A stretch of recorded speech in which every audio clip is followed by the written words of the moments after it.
మొన్న ప్రెస్ ముందుకు వచ్చి మాట్లాడుతూ ఉన్నాడు ఆయన జగన్ రెడ్డి గారు, ఎగతాళి చేస్తా ఉన్నాడు. ఉర్సా అంట, ఉల్సా అంట, లులు అంట, లిల్లీ అంట. కొద్దిగా అయినా తమరికి సిగ్గనేది ఉందా సార్? మీరు వెళ్ళగొట్టినటువంటి లులు పరిశ్రమ, లులు కంపెనీని మేము తిరిగి వైజాగ్ తీసుకొస్తే ఎగతాళి చేస్తారా?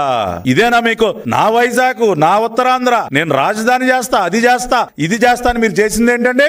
రిషికొండకి గుండు కొట్టించి 500 కోట్ల రూపాయల ప్రజా ధనాన్ని దుర్వినియోగం చేసి ఒక ప్యాలెస్ కట్టుకున్నారు మీరు. 50 లక్షలతో ఒక బాత్ టబ్బు, 30 లక్షలతో మసాజ్ టేబుల్, 25 లక్షలతో కమోడు. ఇదే కదా మీరు వైజాగ్ తీసుకొచ్చింది. ఇంకేం తీసుకొచ్చారు జగన్ రెడ్డి గారు? మసాజ్ టేబుల్, లక్షల రూపాయల మసాజ్ టేబుల్, లక్షల రూపాయల బాత్ టబ్బు, ఇది మీరు వైజాగ్ తీసుకొచ్చింది మీ విలాసాల కోసం.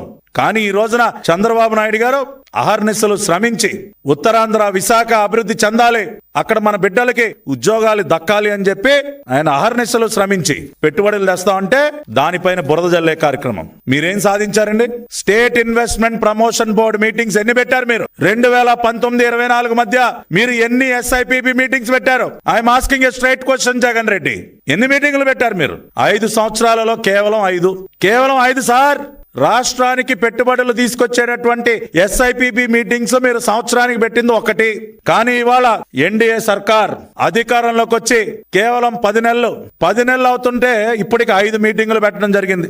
5 మీటింగులు పెట్టారు చంద్రబాబు నాయుడు గారు ముఖ్యమంత్రిగా.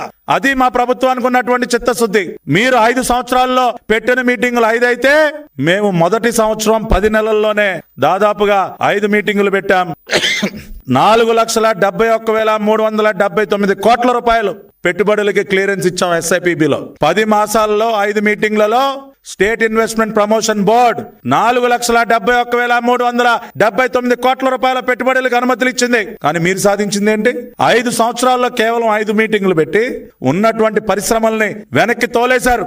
జీవితంలో మళ్ళీ కాలు పెట్టాం ఈ రాష్ట్రంలో అని చెప్పి లులు పరిశ్రమ చైర్మన్ ఆ రోజున మాట్లాడితే ఇవాళ అదే మనిషిని ఒప్పించి, ఇవాళ అదే చైర్మన్ గారిని ఒప్పించి ఇవాళ మళ్ళీ లులు మాల్ అద్భుతంగా విశాఖ నగరంలో నిర్మిస్తున్నాం. కొన్ని వేల మందికి అక్కడ ఉద్యోగాలు ఇప్పిస్తున్నాం. ఇవాళ అందుకు కడుపు మంటగా ఉందా మీకు?